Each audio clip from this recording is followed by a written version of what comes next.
Idiniklara ng Korte Suprema na hindi maaaring iproklama ang kandidatong pumangalawa sa halalan ng second placer sakaling madiskwalipika o mawala ng bisa ang kandidatura ng nanalong kandidato.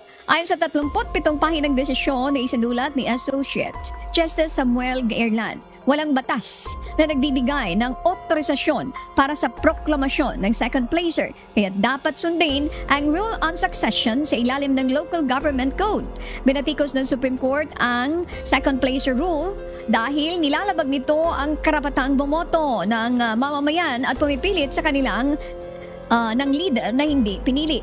Samantalang inihayag ni COMELEC Chairman George Garcia na pinag-aaralan nila magsampa ng motion for reconsideration dahil hindi pa pinal ang desisyon ng Korte. Sige po, Chair. Reaction lang po muna dito sa bagong ruling po ng Supreme Court, landmark ruling na binaliwala na po yung second placer ruling.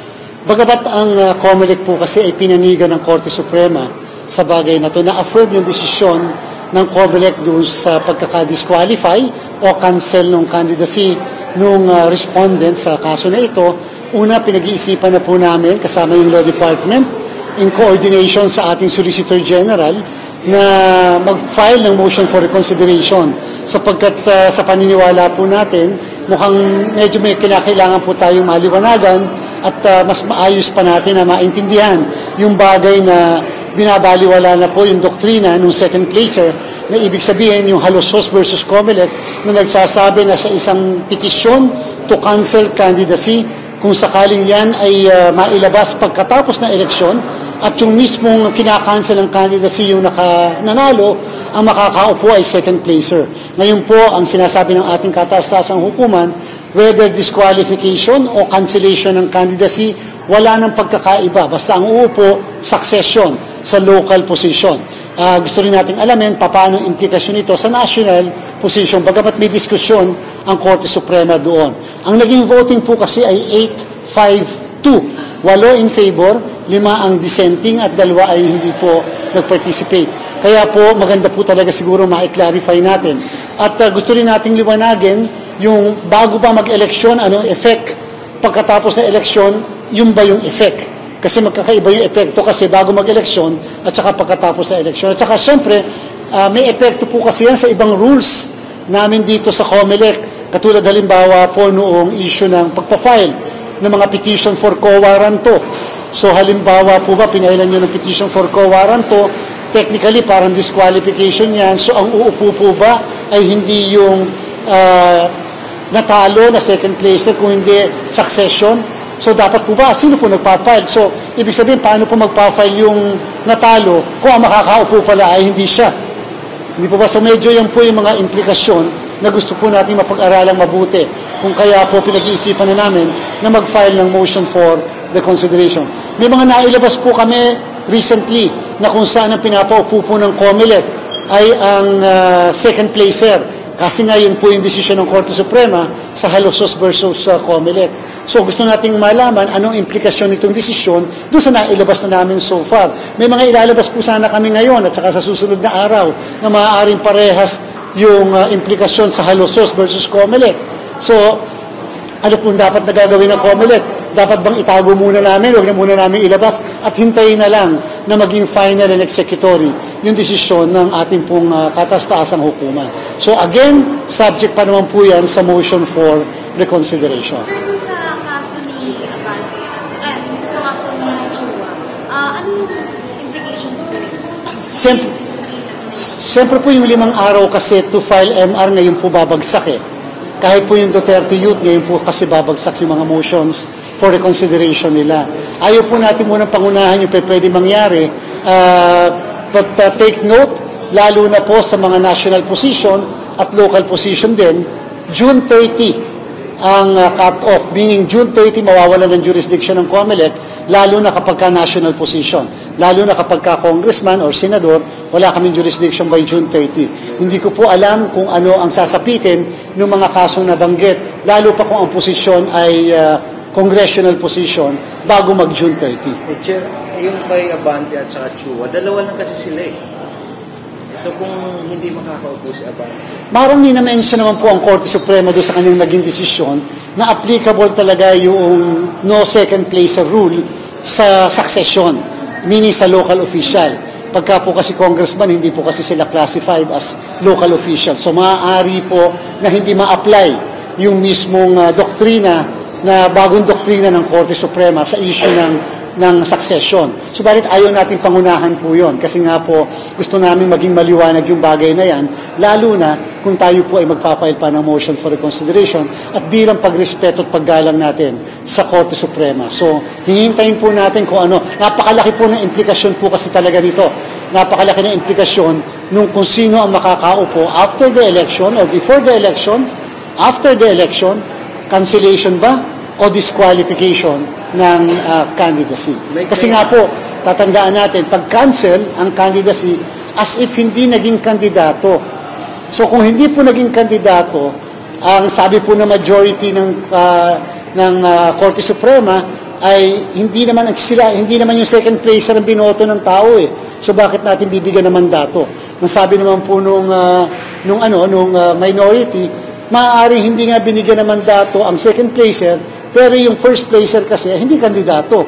So sino lang ang natitirang kandidato? Dapat second placer. Parehas po napakabibigat ng mga kadahilan na napakabigat ng implikasyon din, lalo na po sa Commission on Elections. Yung kay Anar na chair, yung sa Cavite, siya yung nanalo eh. Yung po kasi ay nailabas namin bago namin natanggap yung desisyon ng Korte Suprema. Mukhang hindi ako nagkakamali, 1-2 araw nailabas namin yung desisyon, pagkatapos nun, tsaka lumabas naman yung desisyon ng Korte Suprema. So, hindi pa po kami informed tungkol sa bagay na yan. And aaminin po namin, nagulat kami sa desisyon sapagkat abandonment po yon ng isang doktrina. Bagamat, nangyayari po yan at saka siyempre, kapangyarihan ng Korte Suprema na reviewin mabuti yung po mga umiiral nating batas. Kasi po sinasabi po ng Korte Suprema na silent ang batas, ang Republic Act 6646, silent sa kung sino dapat ang uupo kapag daw po cancellation ng candidacy. Sir, paano pag Duterte? Cancellation din kasi sa kanila ng registration. So, paano yun maakyat? Ano nangyayari? Yun po, hihintayin natin muna ngayon yung motion for reconsideration kung sadyang magmo-motion for reconsideration sila sa kaso na kanilang kinakaharap. Number 2, hindi naman namin po kinakailangan bigyan ng special attention yung kaso simply because kilala yung mga personalidad, kinakailangan kung ano yung tunay na proseso, yung po yung gagawin natin at regular na proseso sa komisyon. Kung sakasakali po yung issue, sino ang makakaupo kapag kinancel, ay hindi pa rin po kami nag-uusap tungkol sa bagay na yan. Sapagkat, katulad ng binanggit ko noong nakaraan sa inyo, ay pinigilan ko yung diskusyon doon sa bagay na yon sa kung sino ang uupo kung sakali. Sapagkat masyadong presumptuous, masyadong speculative, hindi tamang pag-usapan, ganung hindi pa naman po canceled with finality yung decision po ng Commission Division. Pero sir, ang tanong kasi ngayon, ano bang nangyari na hindi muna sumagot ang Korte Suprema? Kasi ilang araw na lang sir, 1 week na lang, June 30 na, sino yung mga uupo? Pagdating po sa, like yung kay Abante at saka kay Chua, at pala na rin po sa mga nominees po sa party list. Kaya po nagpatawag kaagad tayo ng isang pagpupulong ng Commission and Bank upang mapag-usapan ng bagay. Sapagkat meron po sana kami mga ilalabas pa na may directly implikasyon at apektado nung naging desisyon ng Korte Suprema. Tama po kayo, hindi pa po siya final. Pero siyempre, ganung aware ka na, informed ka na bilang isang institusyon na ganito ang desisyon ng majority ng Supreme Court, then hindi po pa pinakamagandang aksyon ng COMELEC ay bilang pagrespeto, wag muna kaming kumilos hanggat hindi nagiging pinal yung desisyon ng Korte Suprema. O, dahil na-inform na kami, tapos parang ang dating doon, uunahan namin ng Korte Suprema doon sa kanyang disposition na alam na naman namin na yun ang sinabi niya, bagamat hindi pa ito final and executory. Sir, nag-a-apply din ba ito sa case ni Mayor Rico since nakakulong sa ICC and he cannot serve? Kailangan na ng OIC na mag-assign? Opo, yung po kasing sa kaso po ni Mayor Digong ay nagkaroon po ng tinatawag na temporary vacancy. Wala naman pong permanent vacancy. Ang pinag-uusapan po dito sa kaso ng Mangongadato versus COMELEC ay issue po ito ng perong po kasi mina-file na disqualification case or cancellation ng candidacy. Gusto ko pong ulitin lang para hindi po tayo nalilito. Ano po ba ang grounds pagka gusto mo ipakancel ang kandidatura ng isang tao? Una, issue ng citizenship. Pangalawa, issue ng residency. Pangatlo, issue ng age. Pang-apat, issue na hindi siya registered voter. Panglima, dahil siya ay hindi marunong bumasa at sumulat. O may pang-anim na sinama ang Korte Suprema sa kaso ng Castillo versus Comelec, yung 3 consecutive term limitation. So pagka po yan ang mga grounds, yan po ay cancellation ng candidacy. In fact, lately, parang may sinasama pa, yun po yung perpetual disqualification to hold public office at saka yung removal from the service ng opisina ng ombudsman. So, yan po yung mga possible na grounds ng cancellation ng candidacy na kung sakali daw pong i-cancel, sabi ng Korte Suprema ngayon, sa bagong desisyon, ay hindi pwede makaupo si second placer, kundi ang uupo pa rin ay yung succession dahil magkakaroon ng permanent vacancy, hindi temporary vacancy. Hindi po katulad doon sa Davao na ang kasalukuyan nanalo po si Mayor Digong, naproklama po siya, and therefore hindi pa lang po siya nakakapag-assume, kaya temporary vacancy, yung pong vice mayor muna, ang temporarily mag-a-assume bilang mayor. Sir, habang wala pong sagot yung Supreme Court at saka hindi pa kayo naglalabas ng final decision, kung dumating yung June 30, you will stick kung sino yung naproklama, sila yung tutupo. More or less, ganyan po tayo lalo po sa national position. Hanggat walang pinal na desisyon, walang final na decision, lalo ang COMELEC o lalo ang ating kataas-taasang hukuman, walang restraining order, halimbawa, kung sino po yung aming proklama, ay yung po ang aming pauupuin. Maliban na lang kung binaliwala namin ang proklamasyon at pagkatapos nag-utos ang COMELEC na paupuin yung, halimbawa, second placer, pero wala pang TRO mula sa Korte Suprema. Kasi nga po kung nauna na pinalabas yun. Pero dapat en banc na. Dapat en banc po. Sir, yung kay Mayor Digong, paano yun? Yung off-taking niya, kailangan ba personal kung magawa yun? Kasi parang may issue sila sa pag-off niya ngayon. Di ba parang kung ako din ng 30, hindi pa siya makapag-off. Paano yung yan? Sa part po kasi ng COMELEC, tapos na yung role namin. Ang role namin hanggang proklamasyon lamang. Yung pong pagpapa-off ay talagang trabaho po yan at role ng DILG. Meron po akong nabasa at nadinig na sinabi ng court ng DILG, iba yung interpretasyon nila. Kinakailangan mayroong isang buwan, kung hindi tayo nagkakamali, mula sa pagkakaproklama o pagkakahalal na makapanumpa yung naturang yung mga naturang local officials na nahalal. Otherwise, sabi, hindi daw po nila tatanggapin yung pagka-assume ng naturang opisyal. Katulad din po ng SOSE. Kapag po yung SOSE ay hindi nakakuha ng certification, yung mismong opisyal na makakaupo, ay hindi rin daw po pauupuin ng DILG. So lahat pong yan ay jurisdiction ng DILG kung makakaupo o hindi ang isang tao kung siya ay walang off o walang SOSE na nabigay ang Commission on Elections. Pwede na lang maglagay ng OIC, sir? Yes, yung sa ating pong Local Government Code, Section 39, kung hindi tayo nagkakamali, meron doon ang title Temporary Vacancy. At ang temporary vacancy, dahil hindi pa kagad nag-qualify yung mismong nanalong kandidato, hindi pa kagad makapag-assume, kulang pa yung mga requirements. So in the meantime, yung pong rule on succession, which is temporary, ang mag-a-assume muna.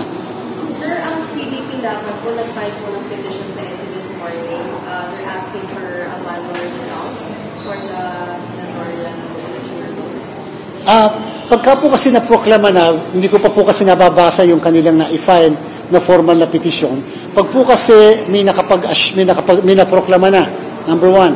Number two, nakapag-oath, kahit po sabi ko nga po, sa isang notary public, sa isang barangay chairman, o sa kung sino man ang otorisado na magpanumpa. At pangatlo, kapag ka po nagkaroon na ng assumption to office. Ang assumption to office po ay sa June 30, alas 12:01. Nasa Constitution po natin yan, ng 1987 Constitution. Yan po ang mandato ng sinasabi ng Korte Suprema sa kaso ng Reyes versus Comelec na mawawala ng jurisdiction ng Comelec and any other court, even the Supreme Court. Because ang ginamit po ng Constitution na wordings, it is that the House of Representatives Electoral Tribunal or the Senate Electoral Tribunal shall be the sole judge of all elections, returns, and qualifications of the members of the Senate and the members of the House of Representatives. So, ibig sabihin po, lahat ng issues, lahat ng kaso patungkol sa pagkapanalo ng isang senador, pagkapanalo ng isang kongresista, ay dapat po sa Senate Electoral Tribunal or sa House of Representatives Electoral Tribunal. Wala na pong jurisdiction ng COMELEC, wala pong jurisdiction kahit po ang ating korte Suprema. So, hintayin po natin kung ano po ang magiging initial na aksyon ng Korte Suprema. Kung sakali naman po, sasagutin po namin yung mga petition na na-file po na yan. Check na kung possible lalamanin ng motion for reconsideration. May gusto ba kayong clarify?